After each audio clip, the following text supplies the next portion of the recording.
Novi, Michigan, turned into a life-altering event for 38-year-old Denise Williams and her 6-year-old daughter, Aaliyah. On what seemed like an ordinary day, Denise purchased a Samsung 75-inch smart TV. As she approached the exit, her receipt unknowingly slipped from her purse. Unaware of this, Denise continued toward the doors, where Trevor McCaffrey, the employee tasked with checking receipts, stopped her and asked for proof of purchase. Realizing her receipt was missing, Denise calmly explained the situation and flagged down the cashier who had just processed her transaction. Although the cashier confirmed that Denise had paid for the TV, McCaffrey refused to let her leave, insisting she could not exit without a receipt.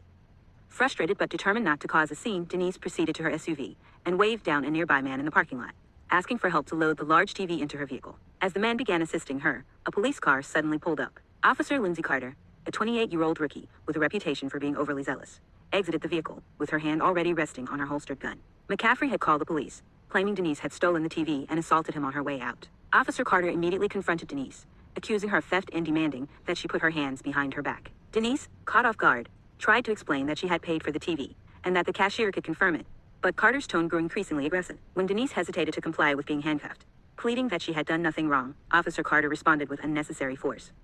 She grabbed Denise by the arm, struck her in the ribs, and forced her to the ground, placing her in a chokehold as Denise gasped for air. Aaliyah, still seated in the SUV, watched in horror as her mother struggled. Panicking, she remembered the firearm her mother kept in the glove compartment for protection, a weapon Denise had taught her to handle safely. Acting out of fear and desperation, Aaliyah retrieved the gun, stepped out of the SUV, and pointed it at Officer Carter, screaming for her to stop. When Carter turned toward Aaliyah and appeared to reach for her own weapon, Aaliyah fired a single, precise shot, striking the officer in the eye. Carter collapsed to the ground dead. Aaliyah immediately dropped the gun and rushed to her mother's side, sobbing and begging for her to wake up.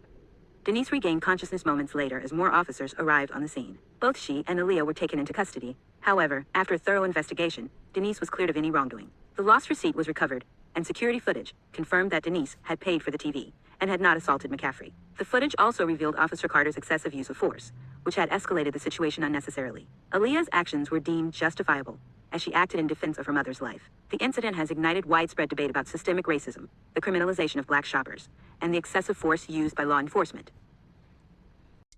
Is why didn't nobody offer this woman help with a 75-inch Samsung TV? Anytime anybody buys anything that big, whether it's from electronics or furniture or domestics, they always offer help.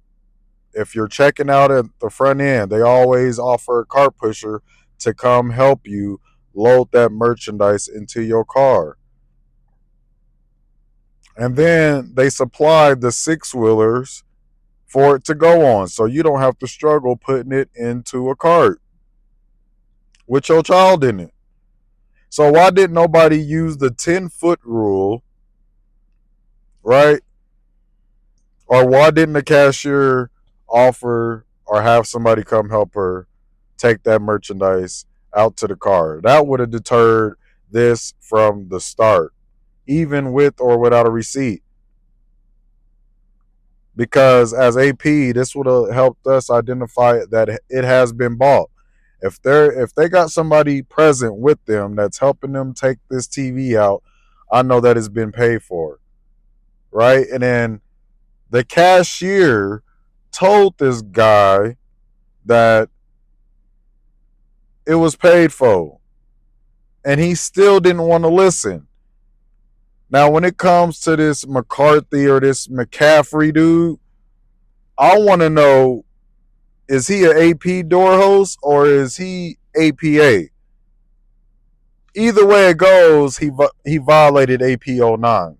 Either way it goes.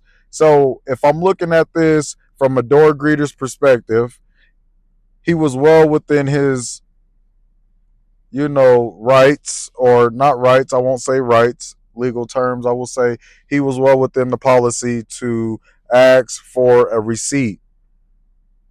He is authorized by the company to ask for a receipt. The only people who are authorized to ask for a receipt is door greeters and management. APAs are not allowed to receipt check.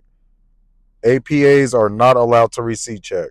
It then says that McCaffrey or McCarthy then called the police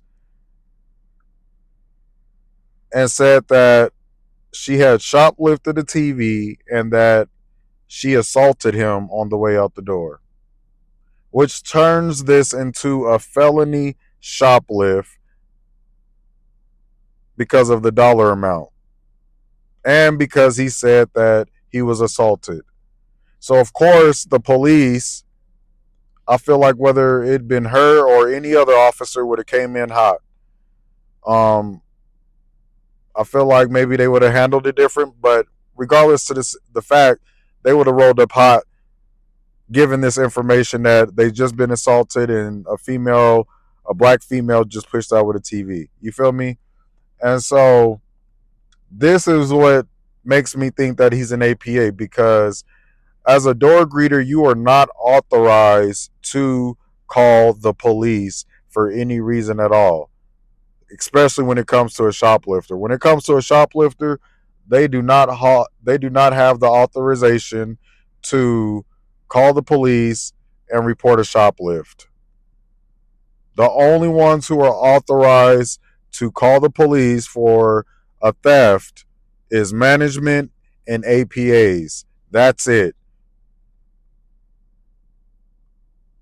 So if he was an APA, he violated policy by not having all of his elements.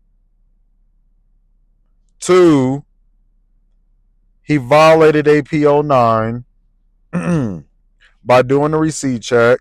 And then ultimately, his decisions got an officer killed. So I'm thinking about this story and I'm like, people like him give us a bad name. People like him is the culprit for the reason why the workplace is the way it is. Because the cashier told him that it was still paid for, but he didn't want to listen. He still wanted to make that false report and put that dirt on that black woman that she stole that TV when in fact she didn't. So he didn't care about APO 9. None of that. All he cared about was putting a felony theft on her record. He didn't have elements. He missed the first two elements. He didn't have start of observation and he did not have selection. He's the reason why all this happened. He is the reason why all this happened. So why isn't his picture up on any of these platforms? I done Googled, I done searched, I done went into YouTube and tried to search this dude. I can't find nothing. They got this little girl's picture up everywhere though. Everybody reacting to it, liking it, commenting on it. I can't find nothing on the AP. That's who I want to know. I want to know him. I want to know what he about, where he come from, who he is, what he look like. And then they talk about this has raised a spark about systemic racism with the black shoppers and black people being pointed out as shoplifters every time they're being targeted. This is one of the reasons why I got into this position because I seen that from just experiencing it before I got into AP, and then when I got into AP, I seen it. I seen management do dirty things to, my people, and I had to keep my mouth closed. You know what I mean? Until the time was right for me to stand up and do something. But it killed me. You feel me? But we fight this each and every day, whether it's being employed or being a customer. We're being targeted because of the color of our skin. And it's not right. It's not right. So Walmart will be sued. Walmart will pay that money up. You know what I mean? Like the proof is in the pudding. There ain't no way they can get out of this. You know what I'm saying? This little girl gonna have PTSD for the rest of her life. The mama, you know what I mean? Like she gonna be on some fuck AP for life shit. And I don't blame her. She gonna be like, she gonna want to smoke with AP like each and every chance she get. And I'm not saying she gonna be beefing, but what I mean is that the respect level for us at this point after that day is gone. It's gone. that whole experience has changed her life forever. She might not even want to walk into another store after that. She might just shop online and have it delivered to her house. You know what I'm saying? Like, it's this is just pathetic. This is pathetic. And being an APA, this this just makes me sick to my stomach to hear about this, see this, to hear about the details of how this all happened and how and what messes me up the most is that this could have been avoided easily, easily with a simple just, hey, would you like for us to, have somebody come and help you take that to your car? Offered that help. Had the I'm gonna call him an APA because he made the call. So had this APA had his elements, he would have known that she paid for the TV. Had he listened to the cashier and took her word for it, he wouldn't have called the cops and had this overzealous cop show up and have her killed. And so before I get out of here, before I forget, I have experience with working with overzealous cops like Miss Carter. And when it comes to these type of cops, you got to understand, like, you got to pick and choose your times when you're going to call them, knowing that they might be the ones that show up for this report. You feel me? So I knew there was an officer that I worked with that was just like this, and I knew after 3 p.m. he was on duty. So I knew after 3 p.m. if I made a call of a theft, if I reported theft, there was a good chance he was gonna show up and things might go left. You feel me? Because I knew if he showed up, they was going to jail.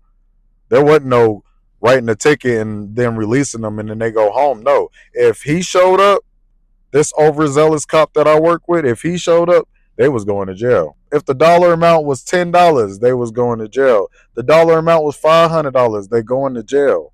So understand APAs when you're working with officers that there is some that is overzealous like that. So you got to pick and choose your time when you are going to call because sometimes you don't need to call the police all the time.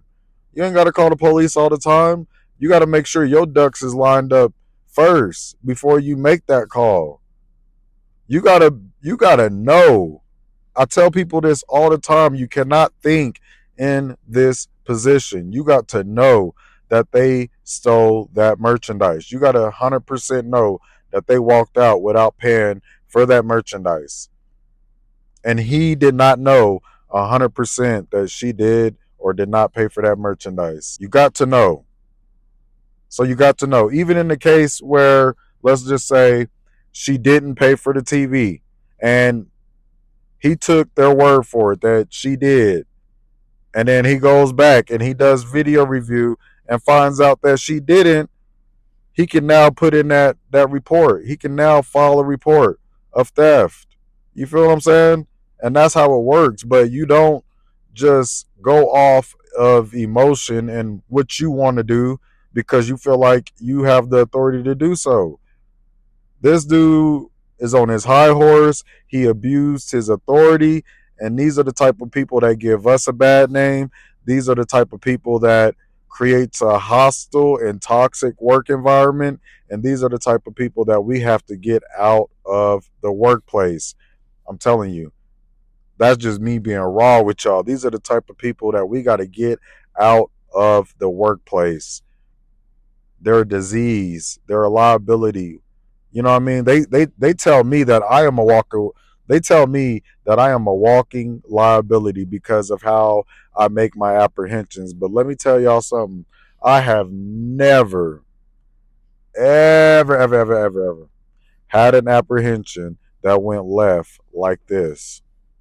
And before I let an apprehension go left like this, I would disengage and let that apprehension go. Going forward, This will come down on all the APAs that are working at Walmart because of this one situation. They're gonna hold all APAs around Walmart accountable for what one person did. You know, so that means it might be additional training. It might mean that we need y'all. Y'all might not be able to do certain things no more. I don't know what it is, but something's gonna change. Based off of what happened in this situation. Don't make bad decisions off your emotions. Because when you make decisions based off of your emotions, things like this happen. And so, before I get out of here, once again, I would love to see who this dude is. They got her picture up here. I need to see his picture. His picture need to be posted on all these social media platforms as well. I need to know who this is. You feel me? So with that being said, Eagle family, thanks for tapping in. Thanks for showing y'all support. It's your boy Eagle I Miller. Till next time, raw and unscripted.